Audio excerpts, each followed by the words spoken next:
Hello there, my lovelies. How's it going? I hope we've had a wonderful Easter and you're very well rested. It's a bank holiday for a lot of our viewers from the US. It is in the UK, so we're just on the tail end of a nice holiday. The winds have been a little bit, a little bit up in the country, but apart from that, we've had 2 lovely days of weather.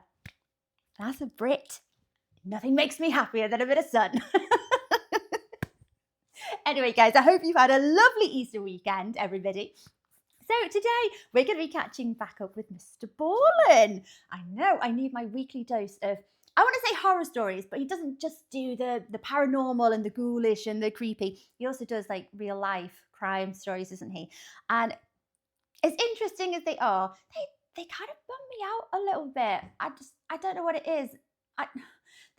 It's just the reminder that there are awful people that commit awful, awful crimes in this world. And yeah, I don't know, the scary stories kind of feel a little bit more detached from that. It's like, oh, but it's a ghost or probably a werewolf. You can't blame them, can you? They're a werewolf.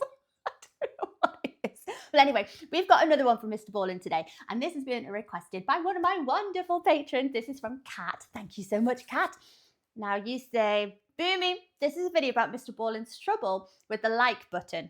I love the random things he comes out with for clicking subscribe and like it. I don't know why I find them so funny. I just do. Oh my gosh. Kat, you say, be aware, frog warning. Why would you do this to me? For anyone who's a bit confused by that, I have an irrational phobia of frogs. I'm very aware it's irrational. It absolutely is. I used to actually really quite like little frogs. We used to have a pond in my childhood home. So we had a pond and it was just filled with frogs and newts. And we used to race them and everything until one day, a very grumpy big black toad that used to sit under the little fountain feature in our pond, I prodded it. And it bit my finger. It did. It absolutely bit my finger. I'm not saying it's got sharp teeth or anything like that, but it gummed my finger and it scared the bejesus out of me. And I assume it's that. And ever since, I've been petrified of frogs and toads. Newts are fine. Salamanders, I think they're quite cute. Not frogs or toads. No. So yeah, just in case anyone is confused, that is the little bit of a backstory behind that one. So, okay. I didn't think a frog would find its way into one of Mr. Ballin's stories, but here we are. Okay, I'm just gonna have to put my big girl knickers on and deal with it. Oh my gosh, okay, let's get the video started. I've already done an awful lot of chatting, you know what I'm like. And guys, if you're enjoying these reactions, don't forget to like and subscribe. Thank you so much, my lovelies. If you're interested, I have a Buy Me Coffee account. That link is over here. And if you would like to help support my channel any further, I have a Patreon account. And if you want to check that out at all, that link is in the description below. Okay. Oh, deep breath. There might be a frog. There's going to be a frog. Today, we're going to cover a story that sounds like a nightmare. It's about this man who's home alone when suddenly his power goes out. And as he goes to get it back on again, he realizes he's not alone. But before we get into that story, if you're a fan of the strange, dark, and mysterious delivered in story format, then you've come to the right place because that's all we do, and we upload once a week. So if that's of interest to you, please show up at the Like Button's house with one of those big, oversized checks and tell them they've won a multi-million-dollar sweepstakes. And then right as they and their family begin to celebrate, say, just kidding, April Fools, and then leave. Also, please subscribe to our channel and turn on all notifications so you don't miss any of our weekly uploads. Oh, that has just reminded me. Did anyone have an absolutely horrendous April Fool's? I have 2 children and I managed to dodge it this year.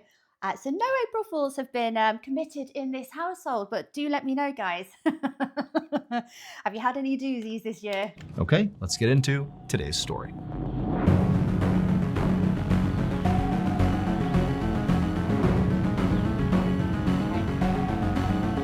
Frog alert. The monster of Cellblock C! Sounds like a chapter in Resident Evil or On something. February 27th, 2025, a man in his 30s named John grabbed a drink out of his fridge in his kitchen and then walked into his living room. He had just finished work, and his wife and kids were out visiting his in-laws, and so tonight he was excited to just sit on the couch and watch TV. Everyone experiences these things when they're alone. As he sat down, he called out to his dog. There was a huge thunderstorm outside, and he knew his dog was deathly afraid of thunder, and so he expected her to come running as soon as she heard her name. But after he called her, he heard nothing. But this didn't worry him, because he figured, his dog must have found a good hiding spot and had just fallen asleep there. So John turned his attention to the TV and began looking for a horror movie to watch. But as he did, he started thinking about his wife and his kids driving home that night, and he was worried about them, because of the weather. So instead of clicking on a horror movie, he turned to the local news to check. Yeah, okay. Not the best time to watch a horror film, but I do agree, there's any time is a good film to watch a horror film and scare yourself silly. Now, if I called Bento, who is sat right next to me, he's asleep. If I called Bento and he didn't at any point ever appear within like 2 seconds, I would be concerned. Something would have happened to him. He is my shadow. Like, he just does not leave my side. So I don't know. I'd be suspecting something's going on there with the dog straight away. On the weather. However, as soon as the local news came on, it was not the weather they were talking about, despite this being a major storm. I mean, this should have kind of dominated the news, but it wasn't. Okay. Instead, there was a much bigger story on the news right now, and that was there was this huge riot happening at a state prison that was only 10 miles away from where John lived. Oh, duh. And apparently, the most dangerous convict at this prison had escaped. The Oh, newscasters no. began to describe this convict, and they said he actually had a nickname the other prisoners had given him. They called him the Monster of Cellblock C. Now, this nickname had to do in part with the fact that he was just a horrible criminal, like people were scared of him. And then also, the nickname came from his just totally bizarre and threatening behavior. He would routinely sit in the corner of his cell and eat insects off the ground. Ah! Oh my gosh, I'm already scared of him. He sounds nasty. Okay, it's just the perfect setting for a spooky. Well, it's not going to be a ghost tale, is it? No, because it. Do you think it's the convict? Oh, anyway, okay, you've got an escaped criminal. They can't find him, and there's a big thunderstorm.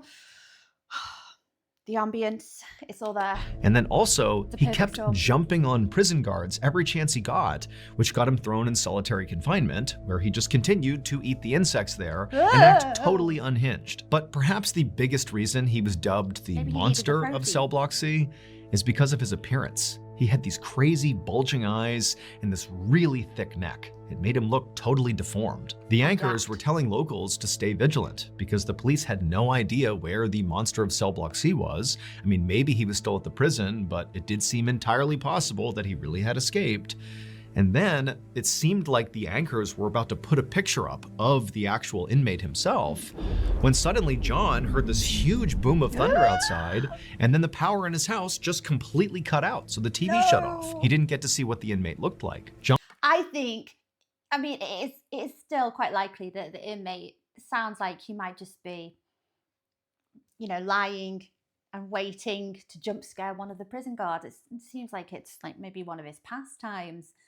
Oh gosh, you just couldn't make it up. It's just like that perfect storm here, isn't it? instinctively reached into his pocket and pulled out his phone to use the flashlight feature, but his phone was dead. It had died like a couple minutes earlier, and he had told himself, I gotta plug this phone in, but he just hadn't done it yet. And now the power's out. So he has no light source. And on top of that, John couldn't help but feel sort of rattled. I mean, he had just heard on the news that, the Monster of Cellblock C has escaped 10 miles away, and now the power's out at his house in the middle of a storm, and he's all alone.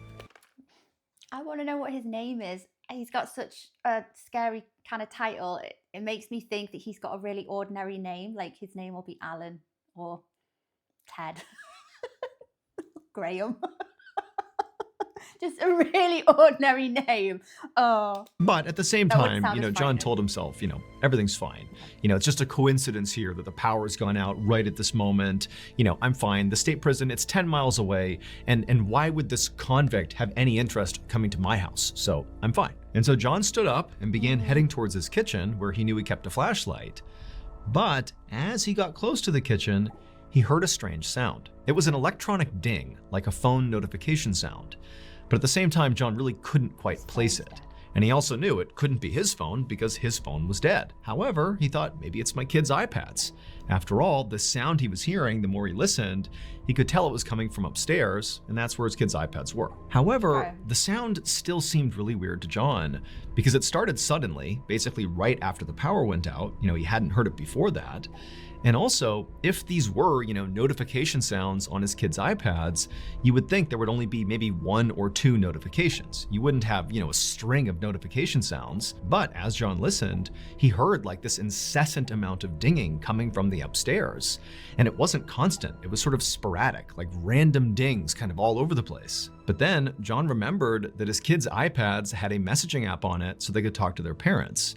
And John remembered that, his phone is dead, his wife could be out there driving in the storm, and so maybe she was trying to get in touch with him, couldn't because his phone was dead, and so now she was trying to message him using their kids' iPads. And so suddenly his heart rate began to pick up, he ran into the kitchen, he grabbed the flashlight, turned it on, and he ran to the base of the stairs that led up to the second floor. And as he began ascending the stairs, he's hearing that dinging sound over and over and over again. He knows it's from somewhere upstairs, and he can't help but feel totally anxious about it, like he can't place it. It kind of sounds like an iPad, but at the same time, it doesn't. He doesn't really know what it is. And so up the stairs he goes, he's scanning all around. There's no movement in the house. He still hasn't seen his dog. He gets to the top of the stairs, and in their house, there was this hallway that ran right and left from the top of the stairs.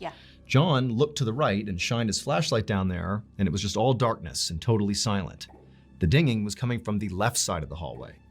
John swung the flashlight around and he shined it, and as soon as he looked down the hallway to the left side, his heart really began to race. Because remember, the power is off inside of his house, so all the lights and everything should be off. But as he was looking down the hallway, he saw there was bright light coming out from underneath his closed bedroom door. And also, that dinging sound was coming from in his bedroom, and his kids' iPads were not in there. At this point, John was terrified, but he knew he had to go in there. He had to see what was going on inside of his house. And so, very nervously, he began walking down the hallway towards the closed door. And as he's walking, the dinging sound is getting louder and louder. And with each ding from inside of his room, that light that was on inside of there would sort of pulsate. And you could see the light pulsating from underneath the door. And Or maybe it's a low battery flash, like a really, insistent, like, I'm a device and I'm about to die, so ding, ding, ding, ding, ding, ding. Then because it's really dark, maybe the small LED light is just filling the room with, I don't know, grasping at the minute. So John is getting more and more nervous as he's getting closer and closer to this door. And then right as he's about to touch the door and actually go inside, he hears a new sound, and it's coming from behind him. In fact, it's coming from downstairs. It was like this thumping sound, like something thick and meaty was like hitting the wooden floors over and over again. John's first thought was, maybe he left a window open downstairs, and that was just the sound of the rain coming in. But as he's listening to this thumping sound that's getting louder and closer to him, making its way towards the stairs, he's thinking, that can't possibly be the rain. That does not make any sense. So he thought, oh, it's gotta be my dog. And so he called out to his dog again, this time much more urgently. Frankly, he wanted the comfort at this point. Yeah. But the dog didn't come, and that... It's like that rule I said, didn't I guess, like when you're watching horror films, you feel a lot safer when your pet is with you. I don't know why, you just naturally think like, oh, it's okay, nothing is gonna happen. There's no ghosts or ghouls that are gonna make a noise or pop out because I have my cat, or I have my dog, or my gerbil, whichever one it is, but it does make you feel safer.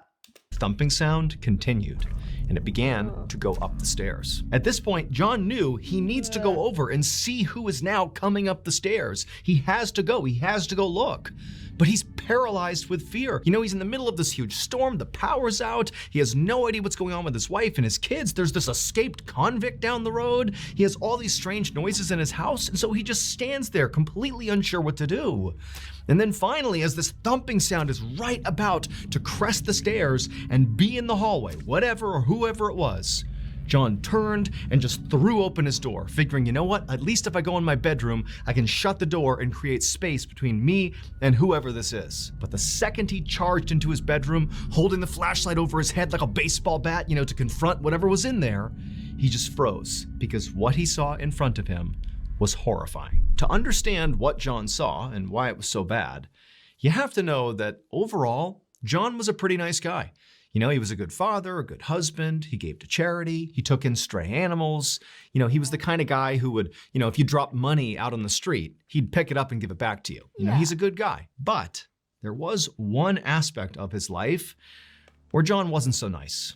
In fact, you could make the case that he was sort of a monster himself. John, in one very specific way, was sort of a bully. Every day for the last 5 years, John had been personally bullying and torturing this one victim online, and then also riling up other people to do the same thing. And so on this night, when he flew into his bedroom to escape whatever else was going on in his house, what he saw in his bedroom that was so awful was his victim. And he knew for sure that his victim was here for revenge. John's victim turned attacker was standing right there in the middle of his bedroom, clutching John's dog in their fist, like they were about to squeeze the life out of her. And at the same time, the loud thumping sound that John had run away from into this room that was coming up the stairs, well, John heard it thump against the door to the bedroom.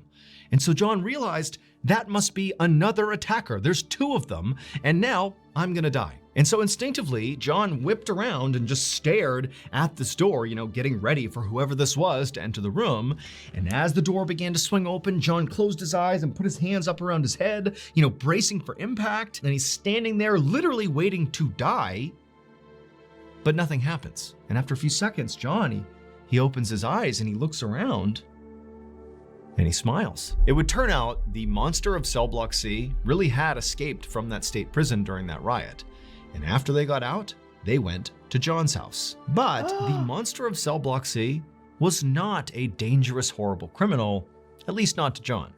In fact, the monster of Cellblock C was one of John's oldest friends, and he had broken out of prison for one reason: to save John and his dog. Immediately after entering the bedroom, the monster of Cellblock C leapt onto the attacker who was holding John's dog hostage and managed to free the dog. The dog ran to safety, and then the monster of Cellblock C basically wrestled the attacker onto the ground and restrained them. And as they did this, John, who's sort of standing off to the side, is so relieved, but also he was suddenly inspired. And he had this idea that not only would defeat his attacker for good, but also would keep his friend, the monster of Cellblock C, from going back to prison. John turned and ran out of the bedroom and went into one of his kids' rooms where he grabbed a frog stuffed animal.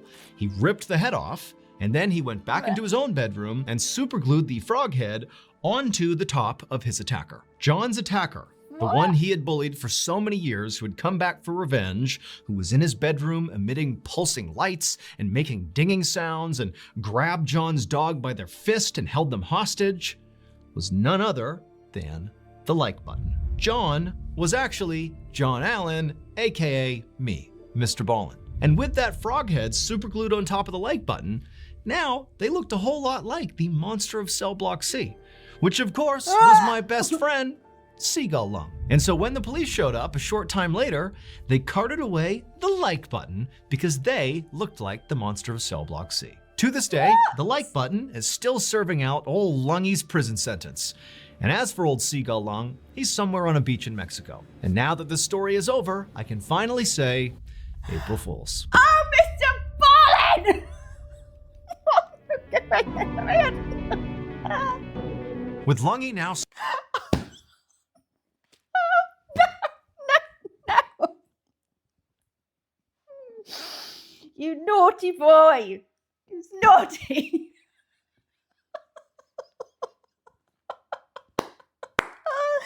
Oh, I spoke too soon.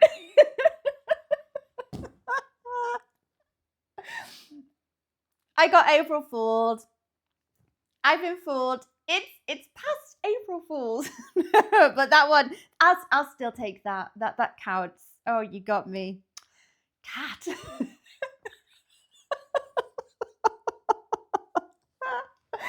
Oh my gosh, that's absolutely hilarious. It's naughty.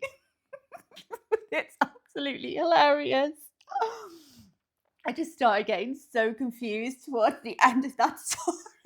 And I'm thinking, have I missed something? Mr. Ballin! Cat! Safe on a beach, and the like button serving Lungy's prison sentence, I think it's safe to say that if you come after one of us, you face the wrath of both of us.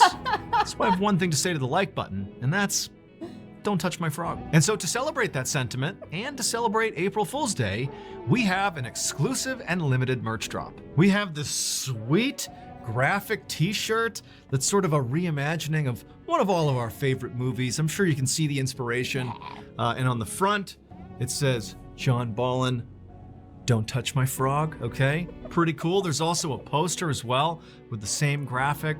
All you have to do is head on over to shopmrballin.com to get yourself a piece of this sweet merch drop. Again, that's shopmrballin.com. Thank you so much for watching. Let me know what you thought of today's episode in the comments. And remember, we have hundreds of videos for you to binge right now.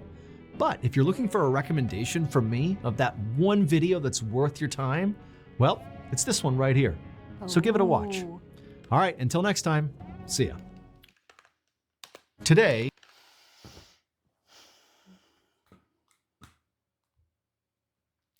You got me. I get so immersed in the stories, guys. Oh, I did not think for a split second that was going to be an April Fool's. You naughty, naughty Mr. Ballin. Oh, there's the frog warning. I got about 80% through that story and started thinking, is it the frog? It's got to be a frog. That's that noise slopping up the stairs. Oh, that is absolutely hilarious. Now, is that whole story fabricated, or do you reckon Mr. Ballin was trolled by somebody and that's how he's kind of written himself into the story? What's the don't touch my frog? I actually really hope that's what it is. This is Mr. Ballin's payback for trolls. That'd be absolutely amazing. Oh, that has absolutely tickled me, cat. Oh. You got me. Oh, I did. I spoke too soon, didn't I? I said I haven't been April Fooled. No, I have. It still counts. It's like the 6th of April, but it still counts. Absolutely amazing. Excellent job there, Kat. Thank you for requesting that one. Guys, I hope you enjoyed watching along with me. I hope you were thoroughly entertained by me being well and truly April Fooled. Oh my gosh, take care of yourselves, my lovelies, and I will see you on the next video. Bye-bye.